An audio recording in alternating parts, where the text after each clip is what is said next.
Nagtawanan na sila sa lambingan ng mag-asawa. Lumabas na si Nati dalang ibang dessert kung kaya naman hindi na nadugtungan pang kanilang usapan. Wala nang tumuloy doon kahit pa marami pa sanang nais na itanong si Brixton. Naupo na rin doon ang ginang upang makijoin sa kanila.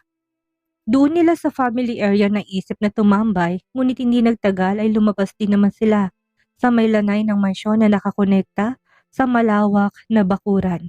Malamig ang ihip ng hangin, naidagdag pang mas bumabang klima kaya lahat sila ay naka-jacket. Hindi pa rin nalintan ng lamig, tuloy ang kwentuhan tungkol sa ibang mga bagay ng iba sa kanilang nakaraan. Ilang beses tinignan ni Brixton ang screen ng kanyang phone. Hindi niya alam kung maasa ba siya na may magsisend sa kanya ng message dito. Hindi mawala sa kanyang isipan si Seska. Ilang ulit na rin niyang binisitang inbox niya kung saan ay may message dito. Hindi yung social media na malalaman niya kung nabasa na ba ng dalaga. Imposible namang hindi niya ito nakita. Wala ka sa mood uminom, Brixton? Puna ng ina nang makitang ni isang patak ng alak ay hindi uminom ang anak. Wala ring baso sa kanyang harapan, maliban sa baso ng tubig na siyang iniinom ng binata. Nakakapanibagong tanawing yon kung kaya naman hindi na napigilan ni Nati na mag-usisa sa kanya. Dati ito pang nangungunang tumagay kumpara sa kanyang ama. Inaaya niya pa ito na makipag-inuman sa kanya. Pero ibang okasyong ito ngayon. Yama, aba, himala. Himala yatang hindi ka naglalasing ngayon. Daan niya sa biro pero ang totoo, gusto niyang alamin ang rason. Nasa loob ng mansyon sina Gavi at Torna naka-video call. Ang mga pinsan nilang mga benta court upang maagang bumati sa nalalapit na pagpapalit ng taon. Naiiwan sa lanay ang dalawang pares na mag-asawa at si Brixton na nagsilbi nilang tagabantay. Hindi naman naglalasing ang mga ginang, ngunit talatang may tama na rin sila ng nainom na wine. Patuloy na nag-inom ang dalawang padre de pamilya na hindi na sinaway at pinagbawalan ng kanilang mga asawa. Dahil sa may okasyon naman, ng araw na yun at minsan lang din ito kung mangyari. Hindi rin sila talagang maglalasing. Next year na lang, mommy. Ang totoo noon ay may balak na si Brixton ni iba. Kung kaya naman hindi siya umiinom, baka malasing din siya at hindi niya magawa ang nais niya. Kaya pinigilan ang sarili. Kaya naman niyang walang alak ang katawan. Ganun ba? Ayaw mo ba na kahit na ilang tagay lang? Umiling si Brixton. Desidido na panindigan ng kanyang plano. Tumawa si Nati na tinapik lang isang balikat ng anak na nakaupo malapit sa kanyang tabi. Tahimik na nakikinig lang sa kanilang usapan. Bilang ina, napupunan niya na marami iniisip ang anak. Malamang dahil sa mga responsibilidad nitong pasan na gaya lang noon ng kanilang ama. Masaya ang ginang na lumaking ganito ang kanyang anak. Sino mag-aakala ng maliit na pasaway na bata noon ngayon ay fully grown up na? Sobrang bilis talaga ng panahon. Hindi niya namalayan na animoy nagmamadali. Thanks for coming, Natalio. Kung sa ibang anak, baka pinili mo na mag-travel abroad upang huminga these holidays. Imposibleng gawin niya yan, Natalia. Singit ni Gaston na nilingon na pareho nilang mag-ina. Nakasandal na ulo ng dating governor sa backrest ng upuan. Hindi naman ito lasing, medyo nakainom lang. Kumbaga ay tama lang, napaayos na ng upo si Brixton. Biglang naging alerto sa tinura ng kanyang ama. Kabado na siya. Why? Paano mo naman nasabi, Gaston? Basta, hindi yan magte-travel abroad. Maniwala ka na lang sa akin. Sasabihin kong rason sa'yo. Dad! Saway ni Brixton na mukha pa yatang sisirain ng New Year ng kanilang ilaw ng tahanan. May pagbabanta ang tono niya na parang sinasabi na subukan niyang isiwalat ngayon ang kanyang sikreto. At magre-rebelde na siya dito. Oo, nagpapatulong siya dito pero hindi ngayon may okasyon. Dapat din sila lang din ang magkakaharap at walang ibang tao. Baka buong taon na masamang loob ng ina niya kapag nangyari yon, na tsak niya lagi niya sisisihin ng ama. Ano, Natalio? Akala ko ba gusto mong malaman ng mommy mo? Bakit ayaw mo namang ipasabi sa akin ngayon? Tumawa lang si Gaston, iniling ang kanyang ulo dahil nakita niya na hindi natutuwa ang kanyang panganay. Salita na silang tinignan ni Nati doon, nanguhula ko anong hindi niya alam na sikreto ng kanyang mag-ama. Kayong dalawa ha? Ano yon? May tinatago kayo sa akin? Malambing na yumakap lang si Gaston kay Nati na bumulong na ayaw niya nang uminom. Umano ay lasing na siya kung kaya naman kinuha na ni Nati ang baso ng alak ng asawa at nilapag yun sa table. Napailing si Brixton, pang-famas ang acting ng ama. Kakaunti pa lang ang naiinom nito. Alam niya kung gaano karami para malasing ito ng sobra. Naalala niya bigla si Nixa na mahilig mag-aktong ganito. Sa kanya pala namanan ng pinsan ng ganong ugali. Lihim na siyang natawa. Hindi na siya magtataka kung may lalabas sa kanilang kapatid na magaling din umakto. Tama na kung lasing na. Ani pa ni Nati na nilingon na si Conrad na nakayuko ng ulo. Ito ang tunay na lasing. Ginulpi ng alak at wala na lakas ang katawan. Buhol-buhol na rin ang kanyang dila kapag nagsasalita. Nauutal na ito. Ayan na nga ang sinasabi ko, Conrad. Akala mo naman na hindi ka nakakainom ng alak kung makapaglaklak ka. Hindi ba't sabi ko sa'yo ay magtira ka ng pang-uwi natin sa bahay bago tayo umalis kanina?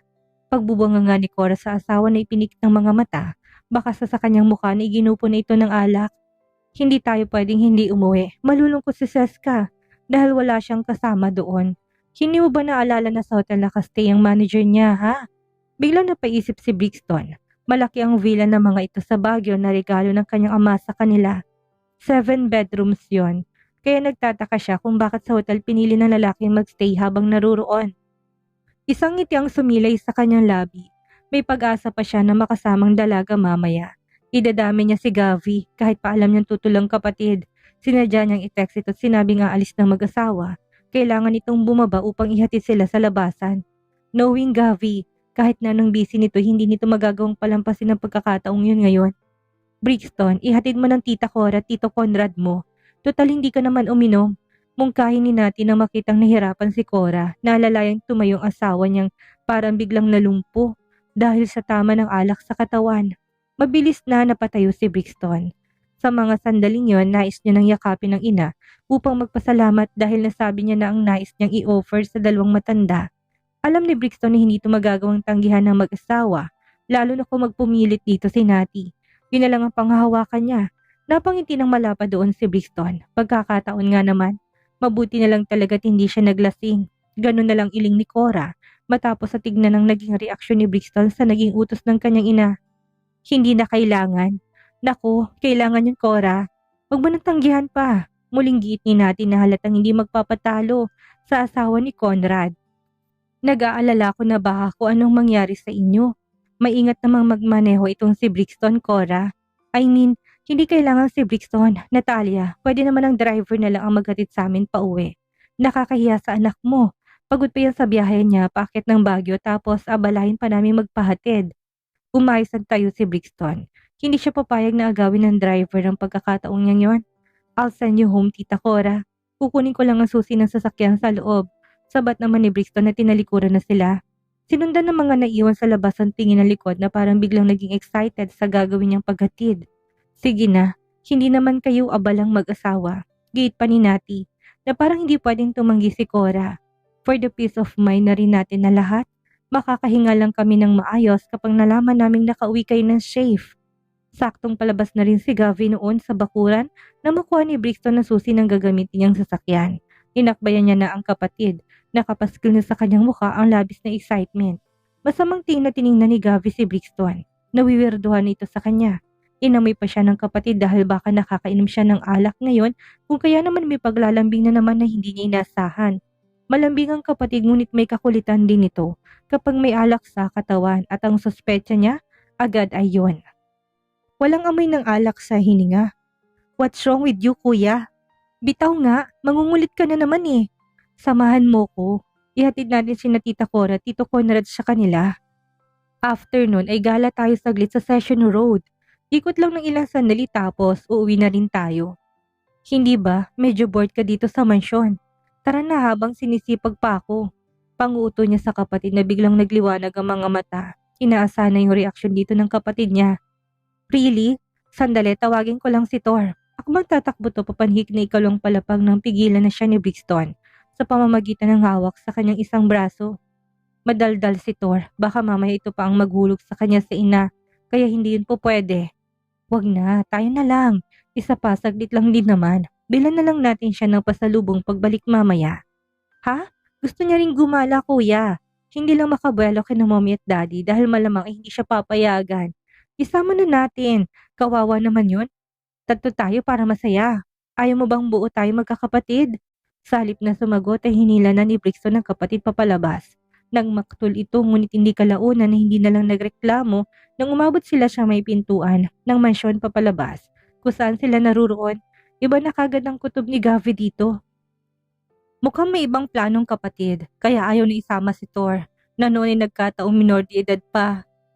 Kuya, magbabarba tayo kaya ayaw mo isama si Thor? Mahinang bulong ni Gavi, excited ng boses ng dalaga. Pagak na tumawa lang ulit si Brixton. Akala ni Brixton ay settled ng lahat. Payag na mag-asawa na ihatid nila. Muntik na siyang manlumo sa sinabi ni Cora na makita silang dalawa ni Gavi. Napapalabas at palapit na sa kanila.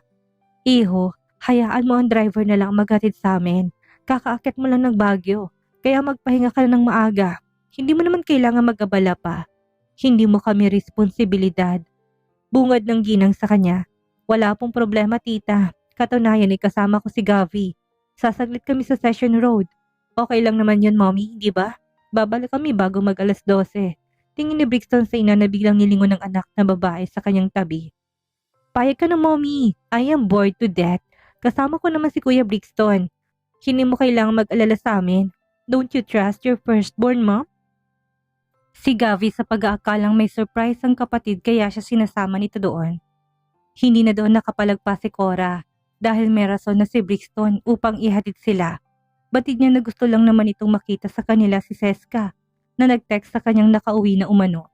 Hindi nang isa sa dahilan kung bakit kailangan na nilang umuwi. Ayaw pa rin sana niyang pumayag, ngunit nang muling magsalita si Nati, hindi na siya nakapalag. Hinayaan niya na lang na ihatid sila na magkapatid. Kung hindi lang sana naglasing ang asawa niyang si Conrad, walang dahilan upang magpahatid sila, dangal lang at tila nananadya rin naman ang tadhana noon sa kanila. Sige na nga, pasensya na sa abala Natalia ha? O paano? Kami ay aalis na ni Mr. Barcelo. Baling pa nito kay Gaston na nakaupo pa rin, tulog na. Padaka-naka ng hilik na matandang lalaki na wala nang alam sa nangyayari sa paligid niya. Naku, tulog na si Gaston. Mag-ingat kayo Brixton, ikaw nang bahala dyan sa kapatid mo ha? Huwag gaano magpapakatagal sa labas. Sandali, nasaan si Thor? Hindi niyo ba isasamang dalawa ni Gavi? Hatid sa kanila ni Nati sa may parking area. Nakikialalay kay Conrad na nakakbay na kay Brixton at pilit na pinapalakad patungong parking lot. Tulog na si Thor, mommy. Si Gavi na nagkukumahog na maunang pumasok sa loob ng sasakyan ng kapatid. Bumalik na si Nati kung nasaan ang kanyang asawa matapos na makasakay nilang apat sa kotse at makaalis. Napakunot ang kanyang noo nang makita si Thor na puno na pagtatakang lumapit sa ina, malambing na yumakap. Nakaalis na sila mommy? Oo, kagigising mo lang? Sayang, hindi ka nakasama na maghatid. Gagala pa naman ng puyat ang ate mo. Gagala sila mommy? Kalas ang binatilyo sa kanyang yakap. Oo, tulungan mo akong dalhin ng daddy niya sa kwarto. Nalasing eh. Hindi gumalaw si Thor na napaisip kung bakit hindi siya sinama ng mga kapatid. Magtatagal sila mommy, bakit hindi nila ako sinama? Gusto ko rin kayo maglakad-lakad. Napuno ng pagtatakang mukha ni Nati. Tulog ka na raw eh, sabi ng ate mo. Tulog? I'm not sleeping yet mom. Saka sabi ni ate, saglit lang siya. Magkalaro kami ng mobile games eh. Hindi na siya hinarap ni Nati. Dahil kailangan niya na unahin ang naalimpungatang asawa na biglang tumayo. Humakbang ito na parang nakalimutan kung nasan siyang bahagi ng kanilang mansyon ng mga sandaling yon. Yumakap ng ginang sa katawan ni Gaston upang alalayan ng asawa. Tumawa lang naman ang matandang lalaki na nagpalingalinga sa kanyang paligid. Nang maging malinaw kung nasan sila at anong ginagawa'y tumawa na siya. Umuwi na si Conrad at Cora. Pinahatid ko na kay Brixton. Sinama niya si Gavi. Maglalakad-lakad daw sila sa Session Road. After na maghatid sa mag-asawa, hindi rin naman sila magtatagal. Babalik din yun kagad. Diretsong tura ni Nati bago pa man makapagtanong ang asawa doon. Ganun, ayos na matanda sa kanyang bahagyang nagulong buhok. Nilingon ng bunsong anak nila. Bakit nandito itong si Thor? Tanong niya na nakatitig na sa mukha ng bunsong anak na hindi na maipinta. Bakas ang inis sa kanyang mga mata habang nasa topic sila na yon. Alam ni Gaston na kapag may lakad ang mga anak ay madalas sasama-sama silang aalis. Dad, hindi ako sinama ni na ate at kuya. Sumbong nito pamarcha na humakbang papasok sa loob ng mansyon. Nagdadabog ang mga paa nito. Halatang masama ang loob sa nangyari. Tiningnan ni Gaston ang asawa. Nagtatanong ng mga mata niya kung anong nangyari. Pinilig ni Nati ang kanyang ulo. Hindi niya rin mahulaan kung ano ang agenda ni Brixton at ni Gavi. I don't know. Tanungin mo na lang magaling mong dalawang anak pagbalik kung bakit hindi sinamang bunso natin. Kibit-balikat ni Nati dahil hindi niya rin naman alam ang dahilan kung bakit hindi nila sinama si Thor sa kanilang lakad. I know they have a reason. Halika na, pasok na tayo sa loob at nang mailigpit na ang mga maid itong kalat natin. Naku, nararamdaman ko na may kalokohang gagawin sina Natalie at Gabrieline ngayong gabi. Hahabol pa yata sakit ng ulo nating mag-asawa bago matapos ang taong ito. Tumawa lang si Nati. Baka hindi naman, napakabait kaya ng mga anak ko. Manang-mana sa akin. Behave palagi. Behave my put. Tigilan mo nga ako, Natalia. Sa'yo talaga ng manang pagiging maligalig ng mga anak mo, hindi sa akin. Hagalpak pang bambabara ni Gaston sa asawang umirap na. Mahinang kumakanta-kanta pa ng favorite niyang linya si Gavi sa front seat ng sasakyan. Excited na siya sa kanilang lakad ng kapatid. Panay naman ng lingon ni Brixton sa kapatid. Itong uutusan niya na ayain si Seska na sumama sa kanila na maglakad-lakad sa Session Road. Alam niyang tatanggi ito pero yun ang purpose niya. Hindi lingid kay Gavi ang tungkol sa nakaraan ng babae na minsan na pag-usapan ng kanilang pamilya. Lalo na kapag ang mga magulang lang nila na madalas ay naririnig niya. Hindi naman siya madalas na lumabas upang gumala. Gaya ni Thor na akala mo hindi mabubuhay kung hindi makakalabas kasamang barkada niya. Kaya madalas na may nasasagap siyang information sa kanilang pinagdaanan sa nakaraan. Gavi, hindi ba kilala mo si Seska? Simula ni Brixton na hindi niya na magpatumpik-tumpik pa ng kanyang tunay na pakay. Mamaya ayain natin siya na maglakad-lakad sa Session Road. Nagangat na ng tingin si Cora. Matalim na yun ngunit hindi niya pinansin ni Natalio. Nanatiling nasa unang kalsadang kanyang paningin habang patuloy sa pagmamaneho.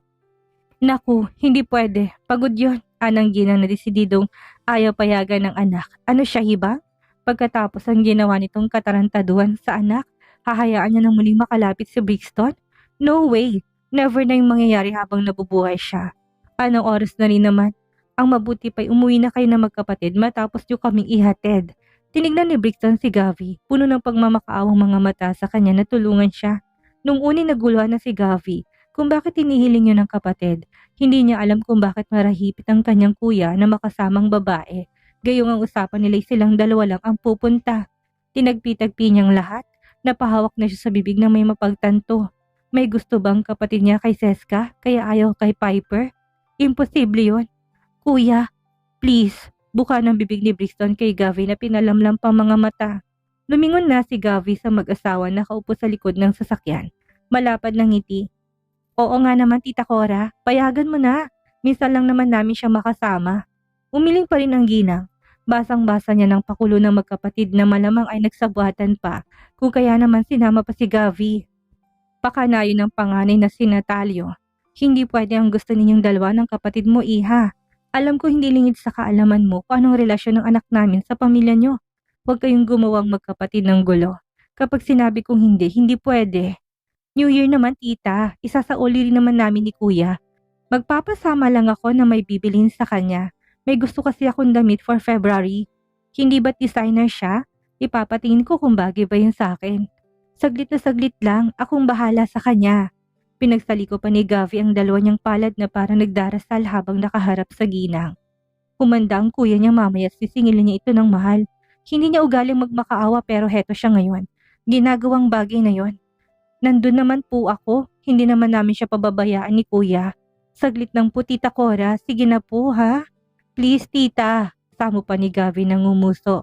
Akmang sasagot pa sana si Cora nang biglang bumangon si Conrad sa pagkakahiga sa hita ng asawa. Inayos nito ang kanyang buhok at nakangiting hinarap si Gavi at ngilingon na rin si Cora. Payagan mo na, Cora. Bukod sa fake muscular foreigner na yun ay wala siyang ibang nakakasalamuha. Naroon naman si Gabi sa kaibabalik din naman nila kaagad. Pagbigyan mo ng mga bata na minsan lang naman sa isang taon kung mangyari. Himok ni Conrad kay Cora.